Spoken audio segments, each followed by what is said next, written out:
এখন কি করি রে, মহা জ্বালায় পড়ে গেছি। বিরাট সমস্যার ভিতরে আছি রে। হ্যাঁ, আমার কথা শুনে ওরা 50,000 টাকা পাঠাইছে।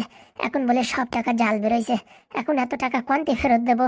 কটকটিটি যদি একবার ধরতে পারি না, ও ঠ্যাং উপর দিয়ে পাও নিচের দিয়ে গাছের সাথে ঝুলইয়ে নিচে দিয়ে ওর কুলির কাটা দিয়ে খুঁচাবো।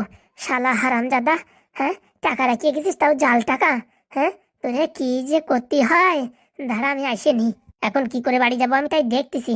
হ্যাঁ, ভাইপো তো আগের থেকে প্লেনের টিকিট কাটা রয়েছে। হ্যাঁ হ্যাঁ, এখন আমার ঘপাত করে হ্যাঁ কি করে কি নিয়ে যাবে? এখন নিয়ে যেতে গেলেই তো 10-15 হাজার টাকা লাগবে। কি করে বলি, কি করে কি করি? বুদ্ধি একটা আইছে। এই কথা বললি পারে ভাইপো আর কিছু বলবে না রে। নয়তো বলবে হ্যাঁ আগের থেকে যাবা, তা আগের থেকে বললি ভালো হতো। ভাইপো ওই যে আসতেছে, পাড়া শোনা যাচ্ছে। নাটক শুরু করে দিই। হুড়ি মারে, হুড়ি বাবা রে, কি পেটের ব্যথা উঠিছে রে। হ্যাঁ, কি পেট ব্যথা করতেছে রে, মনে হচ্ছে আর বাঁচবো না। কাকা, ও কাকা, মারে বাবা রে, মরে গেলাম রে, মরে গেলাম। আমি আর বাঁচবো না। উড়ি মারে, উড়ি বাবা রে। কাকা, হ্যাঁ কি হয়েছে কাকা? ভাইপো বিশাল পেট ব্যথা করতেছে। হ্যাঁ, তুই তো আজকে চলে যাবি। হ্যাঁ, আমি এখানে কি করে থাকবো? কি হয়েছে হ্যাঁ সেটা বলবা তো? পেটের ভিতরে বিরাট পেট ব্যথা করতেছে। আগের বার এই লিভার খারাপ হয়ে গেছিল না, পেটে কিরকম ব্যথা করতেছিল, সেই রকম ব্যথা করতেছে। বলছি আবার তুমি বাংলা টাংলা খাও না তো? ধুস, কি যে বলিস, কবে থেকে ছেড়ে দিয়েছি, জীবনে কোনদিন মুখই লাগাচ্ছি না। তাহলে ঘপাত করে কি করে পেট ব্যথা হলো? হ্যাঁ, বাইরে যে কোনো আবার হাবি যাবে কিছু খাওনি তো? ক্যান্টিনে যা খাতি দেয় তাছাড়া আমি কিচ্ছু খাইনি রে ভাইপো, কিচ্ছু খাইনি। তাহলে চলো এখন হসপিটালে চলো। না না, হসপিটালে আমি এখন যেতে পারবো না। আমি এখানে চিনি না, জানি না, শুনি না। তুই আমার হসপিটালে নিয়ে গেলি, ওরা আমার ভর্তি রেখে দেবে আর তুই চলে যাবি। সকালে কেন ঘুমাতে উঠে দেখি পেটের একটা কিডনি নাই, কেন কাটিয়ে কেন বিক্রি করে দেয়। আরে কি বলছো তুমি এসব? তুই ভাই কাজ কর, যে করে হোক আমারে ওই পার্সেল করে কলকাতায় পাঠাই দে। পার্সেল করে আবার কি করে পাঠাই? ওই তুই যা করে হোক পাঠা, না তো তোর সাথে আমার নিয়ে যা। এখান থাকলে আমি বাঁচবো না। হ্যাঁ হ্যাঁ, আমার সাথে যাবা? হ্যাঁ ভাইপো, তুই আমার নিয়ে যা। পয়সা করে যা লাগে বুঝছিস, আমি ওখানে যাইয়ে ওই সুদি টাকা নিয়ে তোর দিয়ে দেবানি। এরকম কথা বলতে পারলে? হ্যাঁ, সুদি নিয়ে সেই টাকা আমার দেবা? হ্যাঁ, টিকিট কাটার জন্য? না মানে এখনো তুই পেমেন্ট টেমেন্ট পাস নেই তো, তার জন্য বলছি। এসব কথা বলে আমার মাথা খারাপ করবে না। বাড়ি যেতে হবে তাই বলো, আমি ব্যবস্থা করছি। বলছি ভাইপো টাকা পয়সা আছে কিছু? সে আমি ব্যবস্থা করছি, তুমি টেনশন নিয়ে না। হুড়ি মারে, হুড়ি বাবা রে, পেটের কিডনি নড়ে উঠতেছে। আমি বুঝলাম না তো, কিডনির ব্যথা নাকি লিভারের ব্যথা? আগেরবার তোমার একটা ওষুধ বানাই দিয়েছিলাম না, সেটা খাই কেমন লাগিছে তোমার?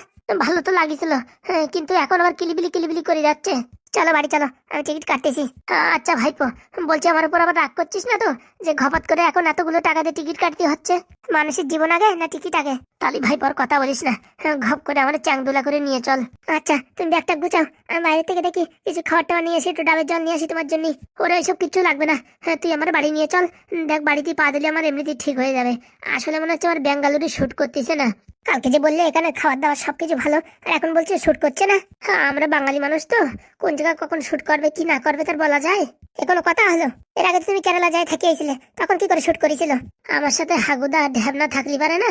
আমি এই মঙ্গল গ্রহের এই এক কোনায় যাই বসবাস করতে পারি। হয়েছে হয়েছে, আমি টিকিট কাটতেছি। আমার তো মনে হচ্ছে তুমি বাড়ি যাওয়ার জন্য বাহানা করতেছো। না রে, সত্যি ব্যথা করতেছে। উড়ি মারে, উড়ি বাবা রে, মরি গেলাম রে, মরি গেলাম। হয়েছে হয়েছে, আর এত কান্নাকাটি করতে হবে না, আমি ব্যবস্থা করতেছি নেওয়ার। সত্যি ভাইপো তোর মতন মানুষ হয় না। তা বলছি আজকে প্রথম দিনই অফিসে যাই কিরকম কি অনুভব হলো? সব ঠিকঠাক আছে, কিন্তু বাড়ি এসেই তোমার পেট খারাপ, এই দেখি তোমার মাথা খারাপ হয়ে গেছে। ও ঠিক হয়ে যাবে, তুই আমার নিয়ে চল। দেখিস কেন প্লেনে উঠার সাথে ব্যথা একটুখানি কমিয়ে আসবে না। তোমার কথা শুনে মনে হচ্ছে তুমি নাটক করতেছো। না রে ভাইপো, সত্যি বলতেছি, আমার পেটে কিলিবিলি কিলিবিলি করতেছে। ঠিক আছে বসো, আবার বেশি দেরি হয়ে গেলে টিকিট পাওয়া যাবে না। আচ্ছা তুই ঘপ করে টিকিটটা কাটিয়ে ফেলা। আর যদি টিকিটের দাম বেশি থাকে, ওই পিছনে একটা বস্তা বেঁধে দিস কিনে বুঝছিস, ওই বস্তার ভিতরে আমি ঝুলে ঝুলে যাবানি। হয়েছে, আর ঘন কথা বলিয়ে না, এখন একটু রেস্ট করো, আমি একটু ডাবের জল নিয়ে আসি। না না, ওই ফাও ফাও পয়সা খরচা করার দরকার নেই। ওই দেখ, লেবু আনে রয়েছি ক্যান্টিনেতে, ও একটু জলের ভিতর গুলাইয়ে একটু বিট লবণ দিয়ে দে, তাই তুই কাজ হয়ে যাবে। একটা ডাবের দাম 100 টাকা। হ্যাঁ, এত টাকা দিয়ে ডাব খাওয়া যায়? সত্যি আর তোমার কি বলবো, যা বলছি তাই করে ভাইপো। হ্যাঁ, ঘপাত করে টিকিটটা কাটছি। বলছি আমরা জানলা সাইড দিস না যেন বুঝছিস, নিচের দিকটা খাই কেন না, ঘুম করে মাথা ঘুরে পড়ে যাই। ঠিক আছে, তুই টেনশন করিস না, টিকিট কাটা হয়ে গেলে আমার পেট ব্যথা কমে যাবে না। আচ্ছা, আমি দেখি মোবাইলটা ওই ঘরে চার্জিং এ লাগাইছি, ওইখানে গিয়ে টিকিটটা কেটে দিচ্ছি। তাড়াতাড়ি যা, একটা প্লেন ফুল হয়ে গেলে আবার আর এক জ্বালা আছে। চারিদিকে সমস্যা, আর কি বলবো। ভাবিছি পাইলে সারপ্রাইজ দেবো, কিন্তু এই কাকার শরীরটা খারাপ। আমার মন মানসিকতা খারাপ হয়ে গেল। এখান ডাকে গেলে আর এক টেনশন, বাড়ি নিয়েই যাই। পেটের ব্যথার নাম দিয়ে ভারী একটা কল বাঁধাইছি, এখন বাড়ি যাইনি। বাড়ি যাই আমি আগে কটকটেরই খোঁজা, তারপর শালারে ধরিয়া নিয়ে এরকম কেলান কেলাবো, ওর জীবন কান্দায় দেবো। টাকা দিবি না দিবি না? কেন শালা জাল টাকা দিয়ে গেলি? হ্যাঁ, এখন আমরা 50,000 টাকা কোথার থেকে আমরা জোগাড় করবো? জ্বালার জ্বালার ভাল লাগে না। বাড়ি গেলি হাগুদ আমার খিস্তি নামার, আমি তাই ভাবতেছি। বলছি জেঠু, কি হয়েছে বলো। বলছি কি বাবা, বিরাট বড় একটা ঝামেলা হয়ে গেছে। কি ঝামেলা? তো দাদা আজকে আসতেছে তো। তা পাদুদা কাউরি বলতে বারণ করেছে, বৌদিরও বলবা না, একটা সারপ্রাইজ হবে। আরে সে তো সারপ্রাইজ আছে, বলছি কি জানিস একটা কেস ঘটে গেছে। আবার কি কেস? বলছি কি ওই পাদুরি, আমরা 50,000 টাকা বাড়িতে পাঠাইছিলাম। বাড়িতে 50,000 টাকা পাঠাইছো? বাড়ির টাকা কোথায়? ওই তো আমাদের বাড়ি 2 কোটি টাকা ছিল না, ওই কটকটি ভুট্টো খেতে ফেলাই গেল সেই টাকা। হ্যাঁ হ্যাঁ সেই টাকা। তারপরে ওই টাকা 50,000 টাকা ভরিয়ে ফোন পেতে পাঠাইছি। ও বাবা, যারে টাকা দিছি সে বাড়ি যাইছিল। হ্যাঁ, সে বলতেছে সব টাকা নাকি জাল টাকা। কি বলছো, সব টাকা জাল টাকা? হ্যাঁ হ্যাঁ, আমার মনে হয় কটকটির বাচ্চা আমাদের মন সান্ত্বনা দেওয়ার জন্য অরিজিনাল টাকা নিয়ে গিয়ে এই ডুপ্লিকেট টাকা আমাদের কাছে দিয়ে গেছে, যাতে আমরা চুপচাপ থাকি। আমরা যে এই টাকা এখন চালাইয়া ধরা খায় কেস খাবো, আমাদের গোষ্ঠী ভরে মরবে। কত প্ল্যান করিয়ে গেছে দেখ, তাহলে কত বড় শয়তান। তাহলে কি বলছো, ওই কটকটিরই ধরে হামন্দিস্তাকে বাড়াই দি? কিন্তু মালটা কোথায় গেছে কি করে জানবি? ওইসব আমাদের উপর ছেড়ে দাও, পাদুদারে আসতে দাও, দেখে ঘপাত করে মালটারে ধরে ফেলাবানি। কিন্তু বাবারে কি করে ধরবি? ওর কাছে তো ফোনও নেই, আধার কার্ডও নেই, কিচ্ছুও নেই। খালি সন্ধ্যের সময় পাদুদারে আসতে দাও, তারপর দেখো খেলা বাদাই দেবো। বলছি কি, ওই কটকটির বাচ্চারা ধরতে পারলি না, এই পানা পুকুরি এসে চুবনি দেবো, আমি বলে দিলাম। যা করবি কর। এখন যার কাছ থেকে আমরা টাকা আনিছি তারা কালকে বিকেলের ভিতরে 50,000 টাকা ফেরত দিতে হবে, নালি যাই বলিছে থানায় আমাদের নামে কেস করবে। কালকের ভিতরে 50,000 টাকা? হ্যাঁ বাবা, হ্যাঁ এখন তুই ভরসা। পাদু তো কেবল চাকরিতে জয়েন করিছে, আর ওর এ কথা বলাও যাবে না যে ওই টাকা দিয়ে এই কেস হয়েছে। তো এখন টাকাটা একটু জোগাড় করার ব্যবস্থা কর। টাকা তো 2 ঘন্টার ভিতর জোগাড় করে ফেলাতাম, কিন্তু এই পাদুদারে কথা দিছি চিটিংবাজি ব্যবসা করবো না, বুঝতে পারিস? না তো 2 ঘন্টার ভিতরে 50,000 টাকা নিয়ে আসতাম। আর আমি মাদুরি বিক্রি করলি 1 ঘন্টার ভিতরে, মানুষের টুপি টাপা দিয়ে আমরা 2 জনে মিলে ঘাপাত করে 50,000 টাকা নিয়ে আসতাম। কিন্তু এখন যে টাকার প্রচুর দরকার, এখন কি করা যায়? বলছি লালদা, বল ভাই। বলছি একটু আগে যে খিদিরপুরের যে ম্যাডাম রে আমরা তেলটা বানাই দিলাম, টাকা পয়সা তো কিচ্ছু নিইনি। এখন যদি বলি 1 সপ্তাহের জন্য 50,000 টাকা ধার দাও, তারপরে টাকা 1 সপ্তাহ পরে তোমাদের ফেরত দিয়ে দেবো। কিন্তু 1 সপ্তাহ পরে 50,000 টাকা কোথায় পাবা? বাড়ি বসে থাকে লাভ নাই, ওই তেলের ব্যবসা করতে হবে। ট্রেনে উঠে উঠে বনগা লোকাল, শিয়ালদা লোকাল সব জায়গায়। তাহলে আর ছাগলের ব্যবসা করবে না? ওরে বাবা, পাদুদের কথা শুনলে না, সৎভাবে ব্যবসা করি 200-400 টাকায় পোষায় নাকি? ওর থেকে তেল বেচাই ভালো। ঠিক আছে, তা ওই ম্যাডাম কি আমাদের টাকা দেবে? দেবে না মানে? ওনার ছেলেরা তো আমরা উপকার করে দিচ্ছি, আর টাকা তো পুরোপুরি দেওয়ার কথা বলছি না, একটু ধার দিতে বলেছি 1 সপ্তাহের জন্য। চলো তাহলে বলি দেখি, এতক্ষণ আছে নাকি চলিয়ে গেছে, ফোন করতে হবে। আচ্ছা তাহলে ফোন করে দেখো। বলছি যেটু যাও, আমরা ব্যবস্থা করছি। কোথাতে আনবি রে বাবা টাকা? ও নিয়ে তুমি টেনশন করো না, তুমি পাদুদারে বলো না যে ওই টাকা দিয়ে টিকিট কাটা হয়েছে, এমনি বলবা যে আমরা এই 1-2 বের করেছিলাম, তারপর চালাতে যাই দেখি কি জাল টাকা, এই হিসেবে বলবা, ঠিক আছে? আর পরে যদি জানতে পারে? ও পরে জানতে পারুক, এখন দরকার নেই। কেবল নতুন চাকরিতে জয়েন করেছি, হাতে পয়সা করি নাই, আর উপরে যাওয়ার সময় হাতে তো 10-15 হাজার টাকা দেওয়া উচিত আমাদের, কি বলো? দেওয়া তো উচিত, কিন্তু পকেটে নাই ফুটো করি, সব আছে ওই হাবিজাবি টাকা। ঠিক আছে, 50 না আমি 60-এর ব্যবস্থা করছি। 60,000 টাকার ব্যবস্থা করে ফেলাবি, তারপর কালকে বিকেলের ভিতরে? ও নিয়ে ভেবো না, ও নাদন ভাই ঠিক জোগাড় করেই নেবে। সত্যি বাবা, তোর মতন ছেলে হয় না, এত কম বয়সে পড়াশুনো জানিস না কিছু। হ্যাঁ, তোর মাথায় এত বুদ্ধি আসে কোথার থেকে? এত কথা বলার সময় নেই, এখনই আমাদের এক জায়গায় যেতে হবে। তোমরা বাড়ি যাও, ঠিক আছে? আরে দাদার জন্য ভালো মন্দ রান্না বাড়ি করতে বলো মারে। এই তো এখন আমরা খাসির মাংস কিনতে যাবো, কিন্তু টাকাও নাই পকেটে, এখন বাকি আনতেই হবে। ওই মদন দারে আমার নাম বলো, বুঝছো? 2 কেজি খাসির মাংস নিয়ে যাও। মদনটা তোর নাম বলি দেবে? মদন দেবে, মদনের গোষ্ঠী দেবে। যাইয়ে বলে তো দেখো। বলছি বাবা, তুই যা করিস ভাবে চিন্তে করিস, কালকে বিকেল অব্দি কিন্তু সময়, ও নিয়ে চাপ নিও না, আমি সব ব্যবস্থা করেই ফেলবো।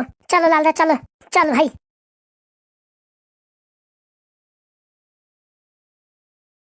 বলছি ভাই, সত্যি নাদনের মতন ছেলে হয় না।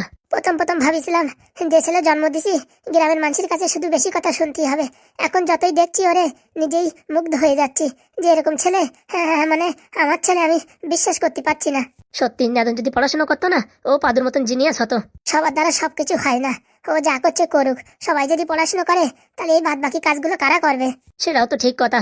চলো চলো, ওইদিকে পাদু ভাই পাওয়ার চলে আসবে, ওই মদনের দোকান থেকে 2 কেজি খাসির মাংস নিয়ে যাই। সত্যি ভাই, তোর ছেলে তো না মনে হয় একটা রত্ন।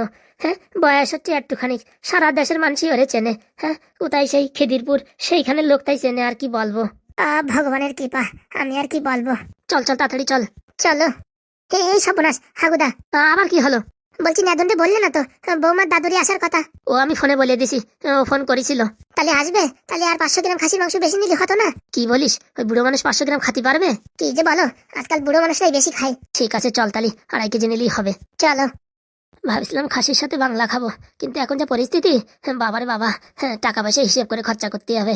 হারামজাদা কটকটির একবার পাই, ওরে হামুন দিস্তা দিয়ে বাড়বো। কি হয়েছে বৌমা, ডাকছো কেন? বলছি কি কাকে, আমি একটু সামনের দোকান থেকে আসছি। সামনের দোকানে কেন? ওই আমার মোবাইলে রিচার্জ শেষ হয়ে গেছে, তাই একটু রিচার্জ করে আসবো। ও মা, দুদিন আগে তো মোবাইল কিনলে, এর ভিতরে রিচার্জ ফুরিয়ে গেল? না না, কল করা রিচার্জ আছে, ওই ভিডিও কল করবো, সের জন্য একটু নেট ফুল হয়ে গেছে, তাই নেট ভর্তি যাবো। আরে বাবা, তা তোমার যাওয়ার দরকার কি? ওই নেদন আসুক বাড়ি, নেদনটা দিয়ে পাঠাবানি। না না, আমার এখনই আর্জেন্ট দরকার, আমি সামনের দোকান থেকে আসছি। বলছি মা, আমিও সঙ্গে যাচ্ছি। না না, আপনি যে বললেন বাড়ি আজকে অতিথি কুটুম্ব আসবে, তা আপনি রান্না বান্না করেন, আমি যাবো আর আসবো। বলছি মা, বাড়ি সবাই আসলে আমার বকাঝকা করবে যে বৌমার একা পাঠাইছো কেন। এমন কথা বলেন, আমি মনে হয় চলাফেরা কিচ্ছুই পারি না, আমি মনে হয় বোবা। আমাকে কি অশিক্ষিত ভাবেন নাকি?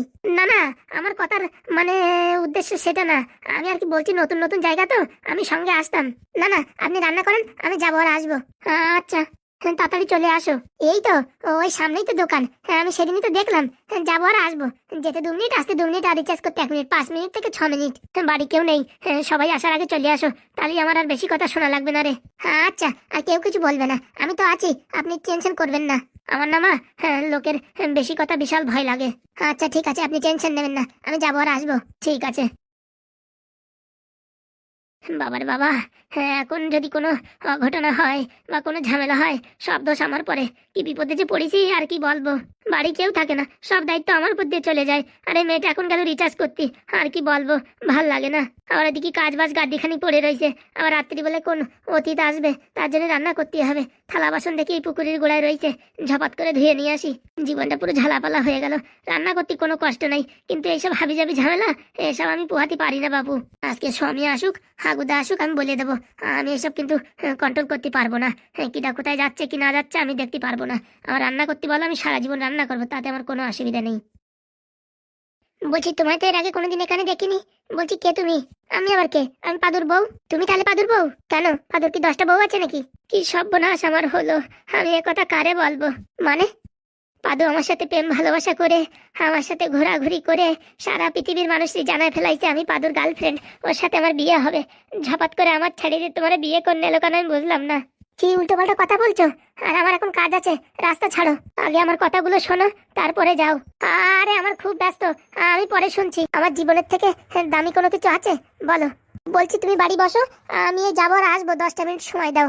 আমি 1 মিনিটের সময় দিতে চাই না, আরো বাড়ি আমি বসতেও চাই না। যে বাড়ি থেকে আমারে ঘাড় ধাক্কা দিয়ে বের করে দিয়েছে, সে বাড়ি আমি যেতে চাই না। মানে বুঝলাম না। এক কাজ করো, তুমি এইখানে দাঁড়াই থাকো, আমি যাবো আর আসবো।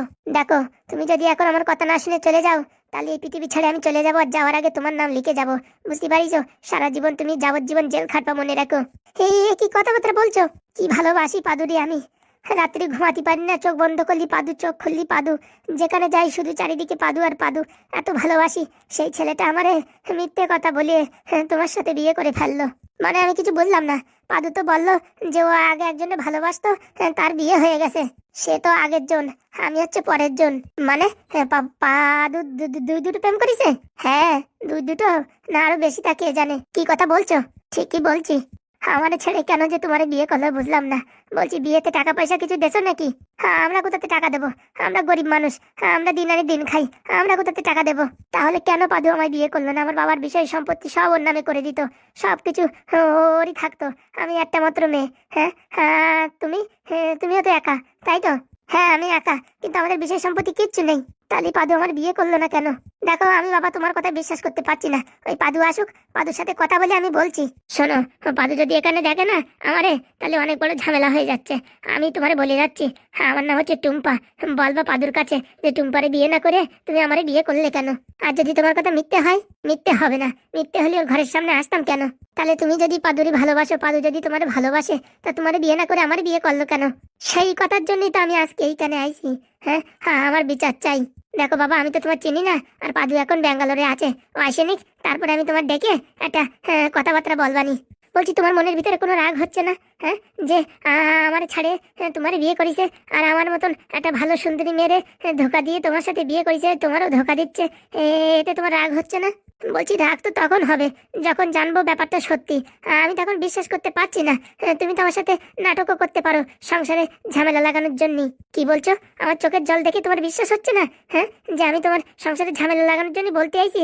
আর কোনো মেয়ের সাহস আছে কারোর সংসারে এরকম ভাবে ঝামেলা লাগানোর, যদি কোনো কিছু কথাবার্তা সত্যি না হয়? দেখো, আমার এখন প্রচন্ড তাড়া। হ্যাঁ, আর তোমার কথা যদি সত্যি হয় না, তা আমি বলে দিচ্ছি পাদুরে আমি ডিভোর্স দিয়ে দেবো। সত্যি বলছো?